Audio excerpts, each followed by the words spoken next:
Good morning. So, I am running behind. I'm on day 6 and I'm just recording day 4. And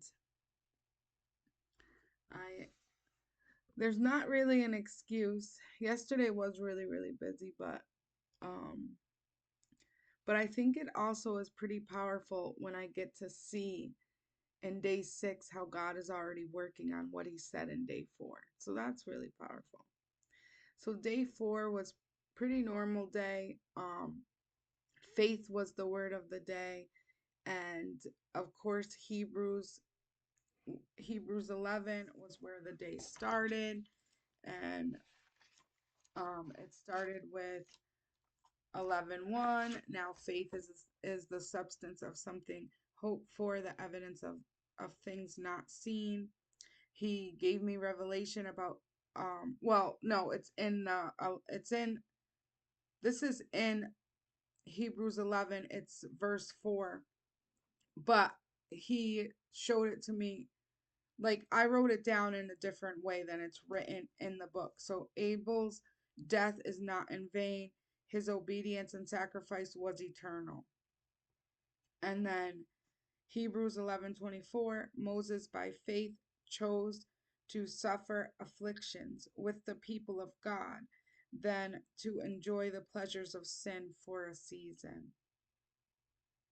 So these were the scriptures that started the day. I am still reading my psalm. So I was in Psalm 10 through, no, I was in Psalm 1 through 10 because I ended up starting the day that I did start reading the psalm. I started reading it from 10 to 19.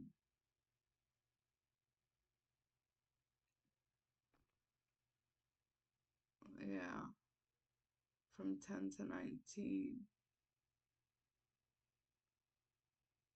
Yeah, and then the day I got the psalm book, I read the 1 through 10. Yeah, and then yesterday, um, yeah,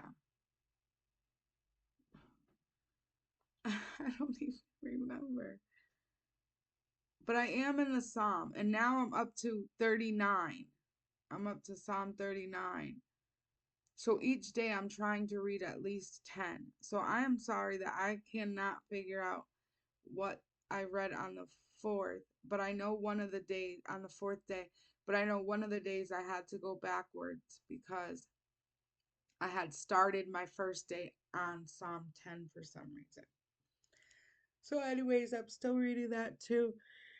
And today, faith. Okay. So, what was pretty amazing about God teaching me about faith was that there was a lot of correction. So, what was highlighted so much was the need to heal. And the reason is because it all stems together. The disagreement with Ali that I had that night before, or the early morning before. Um, we now talked about it early on day 4, and we were in a good place. But there were still things that when we were discussing things that was like ouches, like they were like ouches, like I would get frustrated internally, and I'm like, what is going on? Like, why can't I just accept what this man is saying to me and not feel so frustrated? And I wasn't responding because I was definitely trying my hardest to be supportive and understanding. And something that I've heard people say is that when you've hurt someone, um, you cannot allow, when you hurt someone, you cannot push them um to forgive you or to feel better because because you're in discomfort. And we both hurt each other throughout the years, and the things that we say to one another, certain behaviors, just things like that. And I do realize how the things that I have said have caused him to feel um disappointed and let down and hurt, and I'm taking full ownership for it. But one of the things that prevents me from having true faith and reliance in God's will over my will is my ability to control. So I truly, truly struggle with having to control everything, not in a way to hurt anybody, but because I always felt like no one can do it like I can. In my life, no one can do it like I can. And what that has actually done though has never allowed me to trust. It has never allowed me to believe that someone could actually do for me the things that I need them to do, or for my family. Um, and as long as I hold on to this high level of control, it creates a barrier between me and Ali, because I don't ever become submissive in a way that allows him to care for me the way that I need to be cared for. Um, or because I won't even allow myself to be cared for in that way. I won't even allow myself to be vulnerable in that way. So this was really highlighted, and I am not going to read because it's 4 pages of me just working through it, just working through it, like fighting against that level of control that I need to feel secure. And each and every time that I try to control even my situation around me, even my environment, even my future goals, God is like, slow down and allow me to take control. And I just say, but if I give that to you, and it almost makes me just cry, because if I give you the control, then then I don't have anything. Then I don't have anything, because the only thing that has protected me for so long is the control. And you know what he says is, you don't need protection anymore. You don't need to protect yourself anymore. Because if you give it to me, if you truly give it to me, I got you. I got you. You don't need to live in protection mode anymore. And this will help you to love Ali the way that he needs to be loved, so that he can love you the way that you need to be loved. And, you know, sometimes what we think we need is never what we need.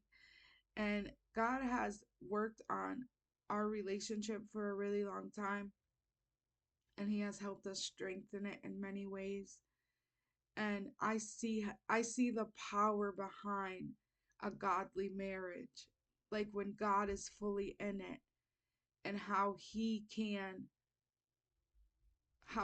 truly highlight the areas that of struggle, and just allow it to flourish in a way of complete happiness and joy that you couldn't even imagine. And even when I think about just today, so just 2 days later, day 6, I mean, this man last night, which he's done this before, but he I asked Naisha to brush my hair, because that is something that's so calming for me. It helps me relax. And when I have a really tough day, I'm just like, that's something that I really like.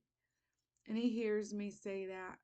And then I go to put the brush away, and he takes it out of my hand, and he pulls a chair out, and he's like, sit down. And he just so, so patiently and so loving and no rush, he just brushes my hair, and we just talk, and he just gives me kisses, and I'm just in awe that God already is showing me the fruits of our labor. Like when we do it in his way, he heals, he redeems, he he creates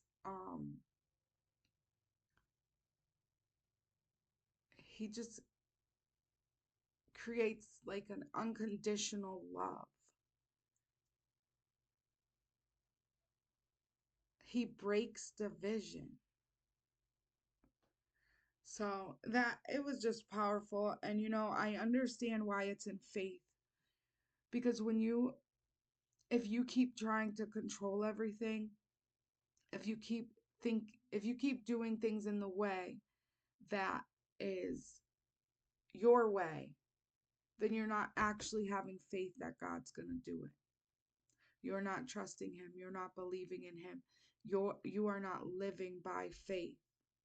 So, that was day 4, and I'm telling you, this is so good to be with him on this level.